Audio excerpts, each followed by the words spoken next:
అందరికీ నమస్కారం. Welcome to my channel. నా పేరు డాక్టర్ ఆర్పి సుధా. ఇప్పుడు మనం మాట్లాడుకోబోయేది వీక్లీ ప్రెడిక్షన్. అంటే ఏంటంటే మే నెల ఆఖరి వారం ప్రెడిక్షన్స్ మాట్లాడబోతున్నాము. ద్వాదశ రాసుల వారికి ఎట్లా ఉందో చూద్దాము. ద్వాదశ రాసులకి ఫలితం చెప్పే ముందు ఎప్పుడైనా మనం మాట్లాడుకునేది ఏంటంటే గోచారం గురించి మాట్లాడుకుంటాము. గోచార రీత్యానే ప్రెడిక్షన్స్ అనేవి చెప్పడం అనేది జరుగుతుంది. ఎప్పటికైనా సరే అందరికీ తెలుసు, రాశి అంటే చంద్రుడు ఏ భావంలో ఉన్నారో దాన్ని రాశి అంటాము. అంటే 12 రాశులు ఉన్నాయి, అలాగే 12 భావాలు కూడా ఉన్నాయి అన్నమాట. సో అందరికీ తెలిసిన విషయం ఏంటంటే చంద్రుడు 2 రోజులకు ఒకసారి ఇల్లు మారుతూ ఉంటారు, ఒక హౌస్ నుంచి ఇంకో హౌస్కి వెళ్తూ ఉంటారు. సూర్యుడేమో 30 రోజులకు ఒకసారి వెళ్తూ ఉంటారు. జూపిటర్, శని అంటే గురు, శని, రాహు, కేతువులు కొంచెం లాంగ్ టర్మ్ ఒక రాశిలో ఉంటారనమాట.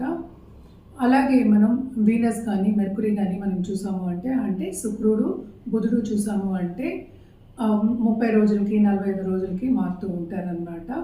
సో ఇవి గ్రహస్థితులు. బట్ ఈ నెలలో గ్రహస్థితులు ఎట్లా ఉన్నాయో చూద్దాము. ఎప్పటికైనా ఫస్ట్ మనం మాట్లాడుకుంటాం ఏంటంటే శని గురించి మాట్లాడుకుంటాము. ఎందుకంటే అందరూ ఏలినాటి శని అని చాలా భయపడుతూ ఉంటారనమాట. శని ప్రభావం ఎక్కువ ఉంటుంది, చాలా కష్టపడుతుందని అందరికీ తెలుసు. సో శని ప్రస్తుతం మనకి మీనంలో ఉన్నారు, అలాగే శుక్రుడు కూడా మీనంలో ఉన్నారు. అదేంటంటే ఉచ్చస్థితి శుక్రుడికి. సో మీనంలోనే ఉన్నారు. ఈ నెల ఆఖరికి మారుతున్నారు అనమాట, అంటే ఈ వారంలోనే. అలాగే బుధుడేమో ప్రస్తుతం మేషంలో ఉన్నారు. మే 28కి ఏమో మనకేమో వృషభానికి వెళ్తున్నారు అనమాట. అలాగే మోస్ట్ ఇంపార్టెంట్ గ్రహం, అన్నిటికన్నా బెనిఫిక్ గ్రహం మనం చెప్పుకునేది ఏంటంటే జూపిటర్, అంటే గురువు ఏమో ప్రస్తుతం మిథునంలో ఉన్నారు. మిథునానికి కూడా మనకి మే 14th అంటే లాస్ట్ వీక్ వెళ్ళారనమాట. అండ్ రాహుకేతువులేమో ప్రస్తుతం మనకి మూమెంట్ అనేది జరిగింది లాస్ట్ వీక్. సో రాహు ఏమో ప్రస్తుతం ఏమో కుంభంలో ఉన్నారు, అలాగే కేతు ఏమో మనకి సింహంలో ఉన్నారనమాట.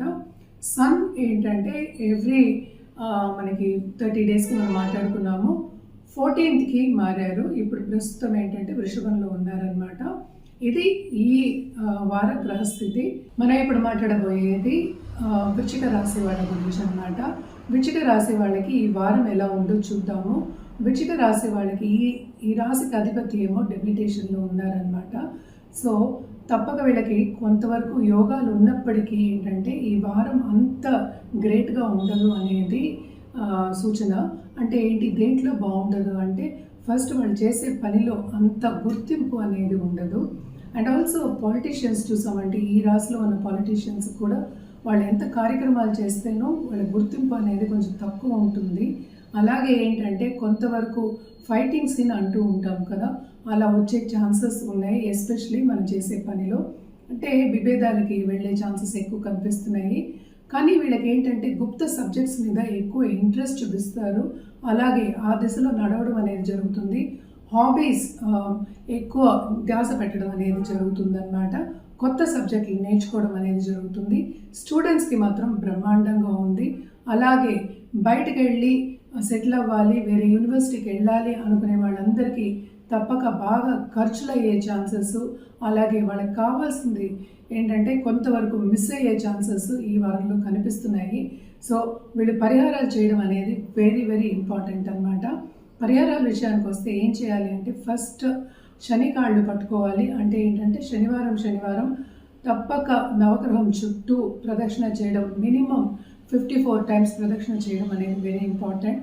అలాగే మంగళవారం తప్పక సుబ్రహ్మణ్య స్వామికి కానీ, నరసింహం కానీ, లేకపోతే దుర్గాదేవికి కానీ వెళ్ళి దర్శించుకోవడం, అలాగే పూజ చేయడం అనేది వెరీ వెరీ ఇంపార్టెంట్ అనమాట.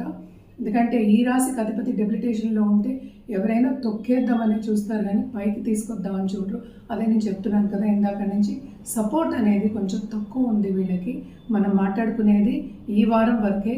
సో మళ్ళీ ఏంటంటే ఫ్యూచర్ బాగుండాలి అంటే ఈ పరిహారాలు చేయడం అనేది వెరీ వెరీ ఇంపార్టెంట్.